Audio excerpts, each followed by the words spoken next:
सब धरती कागज करूं, लेखनी सब बनराय। सात समुद्र के मसी करूं, गुरु गुण लिखा न जाय। गुरु गोविंद दो खड़े, काके लागू पाओ। बलिहारी गुरु आपने, गोविंद दियो बताए। आज जो है गुप्त विद्या के विषय में ये दास बताने जा रहा है, जो सबको नहीं बताया जाता है। इसको प्रिय मार्ग कहते हैं, गुप्त विद्या कहते हैं, आत्मज्ञान कहते हैं, तत्व ज्ञान कहते हैं, ब्रह्म ज्ञान कहते हैं। ये देवी देवताओं के ज्ञान है। इस शरीर के इंद्रियों के विषय सबसे परे है।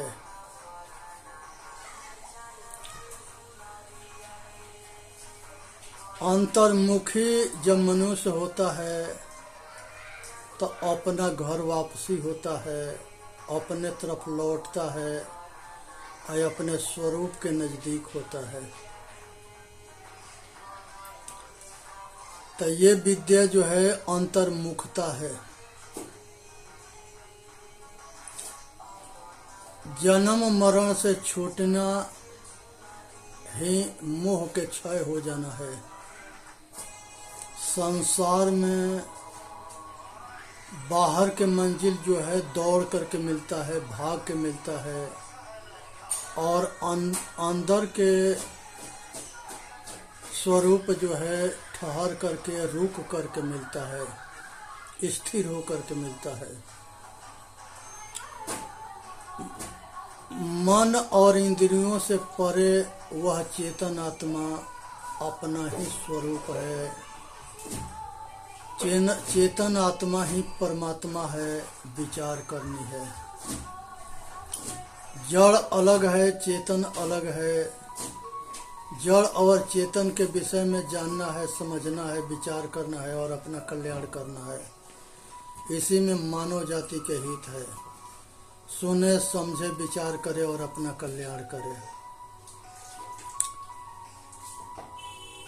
यहाँ शब्द से ये जाना नहीं जाता है। यहाँ जो है शब्द से ये परे है। जिससे शब्द से ये परे है, बोलने की शक्ति आई है, ब्रह्म है। जो बोलने की शक्ति देता है वो ब्रह्म है। आँख से रूप के देखने की शक्ति देता है वो ब्रह्म है। कान से शब्द के सुनने के जानने की शक्ति देता है वह ब्रह्म है। यहाँ जो है नाक से गंध को जानने की शक्ति देता है वो ब्रह्म है। जीभ के रस के जानने की शक्ति देता है वो ब्रह्म है। त्वचा से स्पर्श करने की शक्ति देता है, जानने की शक्ति देता है, वह ब्रह्म है। ये शब्द, स्पर्श, रूप, रस, गंध, आँख, कान, नाक, जीभ और त्वचा, ये 5 ज्ञान इंद्रिया से 5 विषय के जानने के शक्ति देता है वो ब्रह्म है। मन को संकल्प, विकल्प, भावना, विचार को जानने के जो शक्ति देता है वो ब्रह्म है। बुद्धि से सत असत के निर्णय करने के जो शक्ति देता है वो ब्रह्म है। और चित्त के निरोध करना ही योग है। मनोवृत्ति शांत हो जाना, चित्तवृत्ति शांत हो जाना, बुद्धि सत्य के निर्णय हो लेना और अहंकार शून्य हो जाना। मन, बुद्धि, चित्त, अहंकार चारों के जानने के जो शक्ति देता है, कार्यशील करता है, वह ब्रह्म है। ब्रह्म कहते हैं जिसके किसी से तोड़ ना हो, उसके जैसे किसी के उपमा ना है दुनिया के अंदर। वो एक निराला जो है स्वरूप है, एक घट घट में रमने वाला राम है। जबले तारा जगमगे, जबले उगे न सूरज, तब तक जीव कर्म बस डोले, जब तक ज्ञान न पूर्ण। प्राण, अपान, समान, बयान और उदान, ये पंच प्राण के जानने के जो शक्ति देता है और जिसके सत्ता से ये कार्यशील होता है, वो ब्रह्म है। इसी तरह से जो है भगवान राम कहते हैं कि गो गोचर जहाँ लग मन जाई, यसो सब जानो माया भाई। चर मने विषय और गो मने इंद्रिया। इंद्रिया विषय में जहाँ तक ले जानता है, ये सब कुछ माया है। इसलिए समझना है, विचार करना है, अपना कल्याण करना है। इंद्रिय को दमन जो करता है वही इंद्रजीत है। मन के अपने बस में जो करता है वही हनुमान है, महावीर है। आज जो है मनुष्य के जो है समझने की विषय है, देवता और राक्षस के दोनों के एक बेर बहुत भयंकर युद्ध हुआ था। उस युद्ध में देवता जीत गए थे, असुर हार गए थे। तो देवताओं के अहंकार हो गया। तो कुछ दूरी पर एक यक्ष प्रकट होते हैं। तो इंद्र जो है अग्निदेव से कहते हैं कि भाई जाके पता करो कि ये यक्ष कौन है। अग्नि गए वहाँ, यक्ष पूछे कि भाई आप कौन हो। वो कहे कि हम अग्निदेव हैं। कहे कि आप क्या करते हैं। कहता है कि हम संसार में सब कुछ को जलाने की क्षमता रखते हैं, हम बहुत शक्तिशाली हैं। यक्ष बोले कि एक जो है ये तीर्ण जो है इसको आप जला दो। अग्निदेव जो है बहुत कोशिश किए, वो तीर्ण को जला ना सके, वापस लौट करके आ गए। फिर जो है पवन देव गए के इंद्र भेजे। पवन देव गए, उनसे पूछे यक्ष कि आप कौन हो।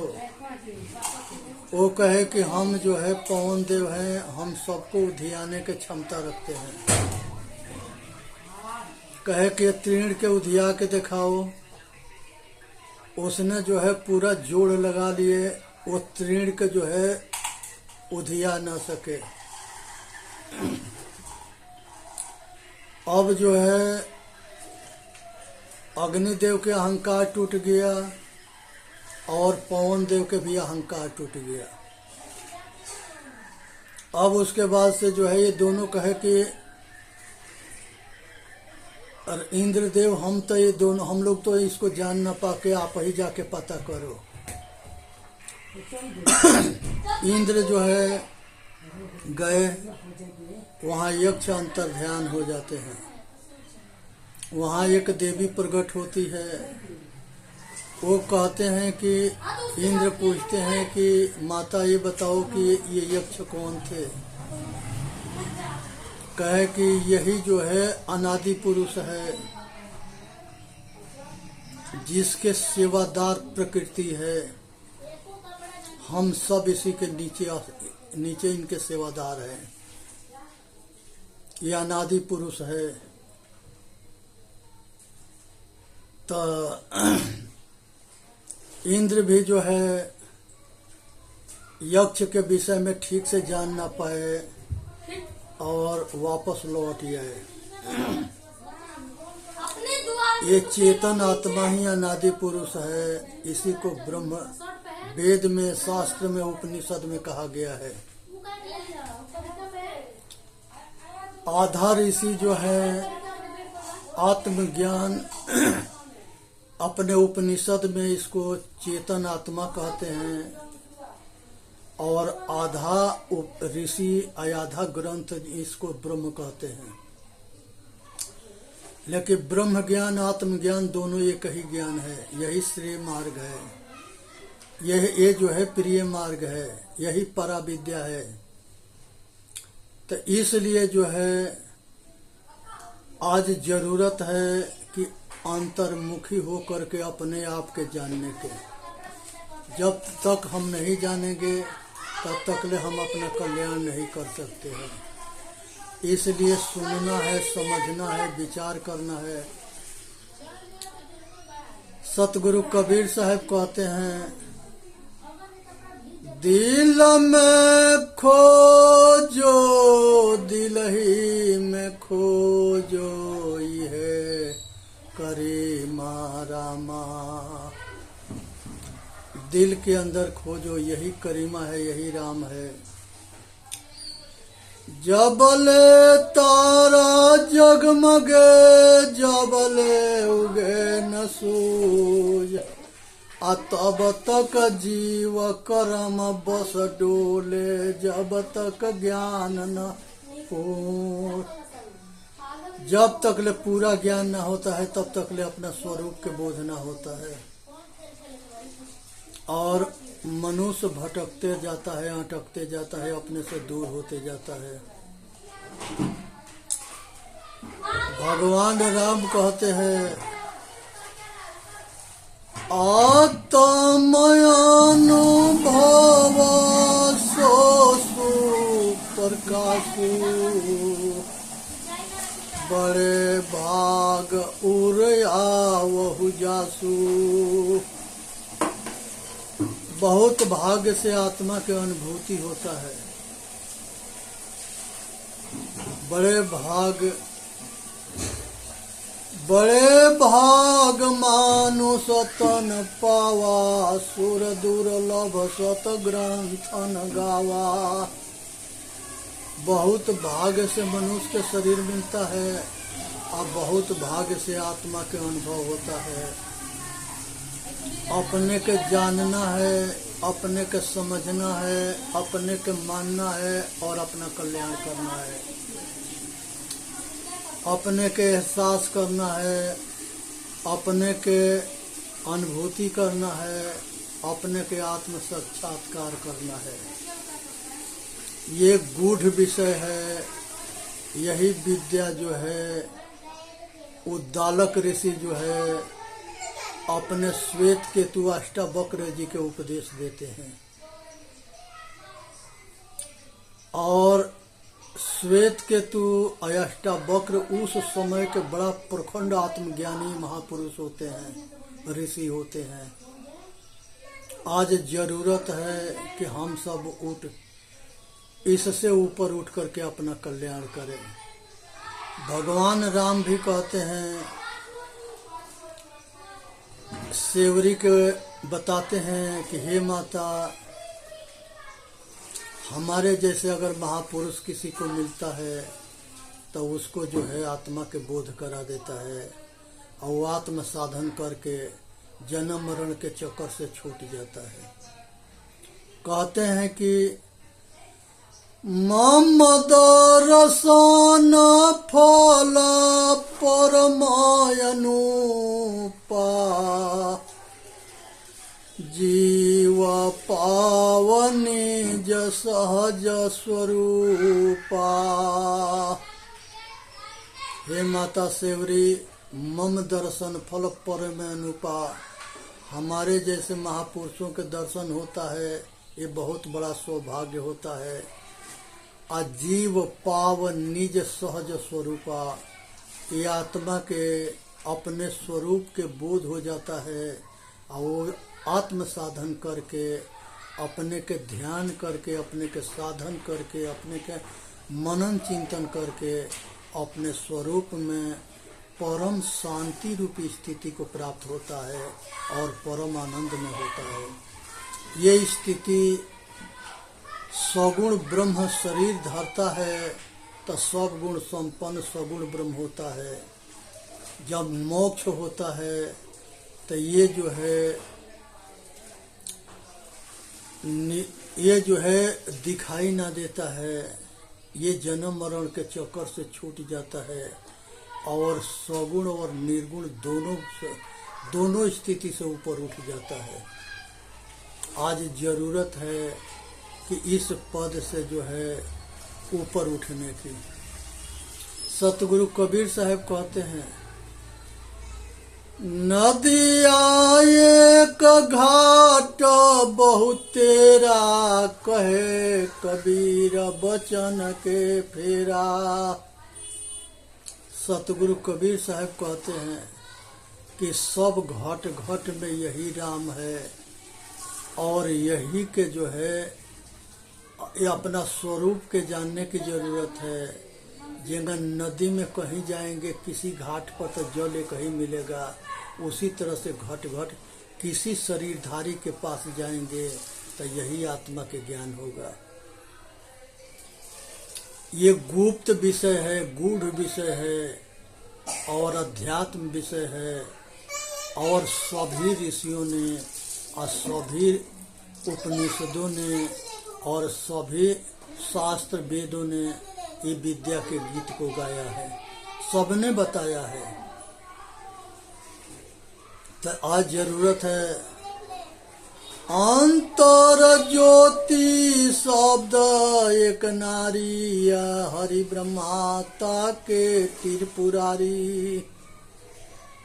ब्रह्मा विष्णु महेश सभी त्रिपुरारी के जो है इसी के ज्ञान, इसी का अंतर ज्योति का मतलब होता है कि अपने हृदय रूपी गुफा में चेतन आत्मा रूपी परमात्मा रहता है और इसके जानना गूढ़ विषय है।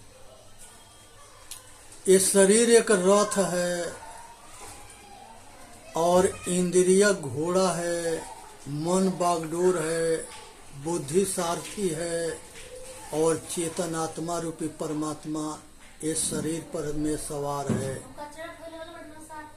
ये मनुष्य के खोपड़ी ब्रह्मांड है।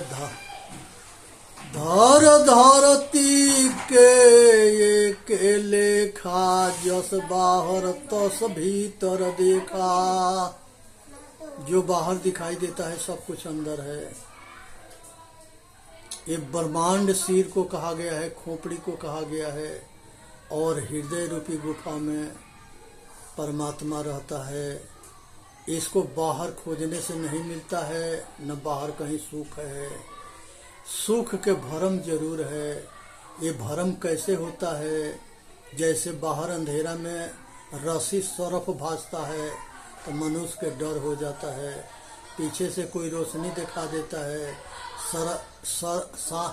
रस्सी के ज्ञान हो जाने पर सरफ के भरम निकल जाता है। उसी तरह से बाहर परमात्मा खोजने वालन के लाइन लगी पड़ी है।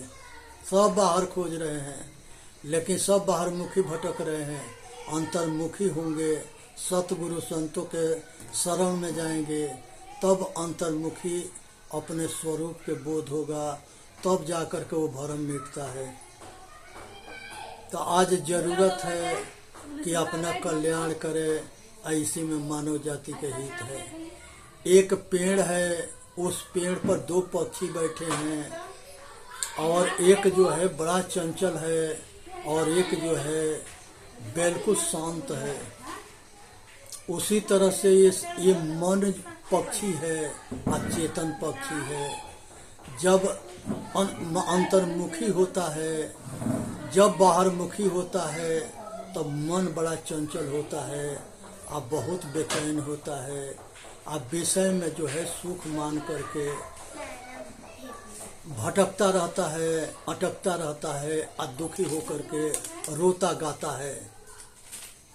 और जब यह अंतर्मुखी होता है, मन सध जाता है, चेतन के बोध हो जाता है, और अपना स्वरूप के तरफ रिटर्न होता है, तब जाकर के यही जो मन रूपी पक्षी है तो ये शांत हो जाता है और संसार के सब वासना, कामना, राग, द्वेष, तृष्णा इसके छूट जाता है। और ये जो है अचल पद को पाता है, निर्भय पद को पाता है, डर मुक्त होता है और अपना स्वरूप में ठहर जाता है। आय मन के सारी वृत्ति मिट जाती है, मन के सब वृत्तियाँ शांत हो जाती है, संकल्प, विकल्प, भावना, विचार शांत हो जाता है और चित्तवृत्ति के सारी वृत्तियाँ शांत हो जाती है। रूप के, नाम के सारे संस्कार खत्म हो जाते हैं। और ये ही मन रूपी पक्षी जो है शांत हो जाता है और अपना स्वरूप में ठहर जाता है। तो यही मन जो है हमको बाहर भटकाता है और यही साधने के बाद हमारे सहयोगी हो करके हमके स्वरूप स्थिति में ठहरने के स्थिति में पहुंचाता है। तो इसलिए ताला के अगर हम बंद करेंगे, अगर सीधा घुमाएंगे तो ताला जो है खुल जाता है, उल्टा घुमाएंगे तो बंद हो जाता है। उसी तरह से संसार में बुद्धि अगर वो सीधा चलता है तो कल्याण होता है, उल्टा चलता है तो पतन करता है। उसी तरह से मनोवृत्ति है, चित्तवृत्ति है, बुद्धि है, सब सीधा चलेंगे तो मनुष्य के कल्याण होगा, उल्टा चलेंगे तो मनुष्य के लोक परलोक खराब होगा। अहंकार शून्य होकर के मोह भरम से ऊपर उठ करके मनुष्य जो है अपना कल्याण मार्ग में पूरा डट करके लगे और अपना कल्याण कर ले। जन्म जन्मांतर के दुख जो है समाप्त हो जाएगा। आज ज़रूरत है कि हर मनुष्य जो है अपना ऊपर कृपा करे और अपना मनुष्य जन्म के सफल बनावे। इसी में सबके हित है और सबके कल्याण है। जो अपना कल्याण कर लिया वो सबके कल्याण कर लिया, जो अपना कल्याण ना किया वो किसी के कल्याण नहीं किया। इसीलिए कहा गया है, चार वेद छो शास्त्र में बात मिली है दो, दुख देत दुख होत है, सुख देत सुख हो। चेतन जीव दुख मुक्त न पाया के अपना कल्याण करे। बोलिए सतगुरुदेव की जय। साहेब बंदगी, साहेब बंदगी, साहेब बंदगी।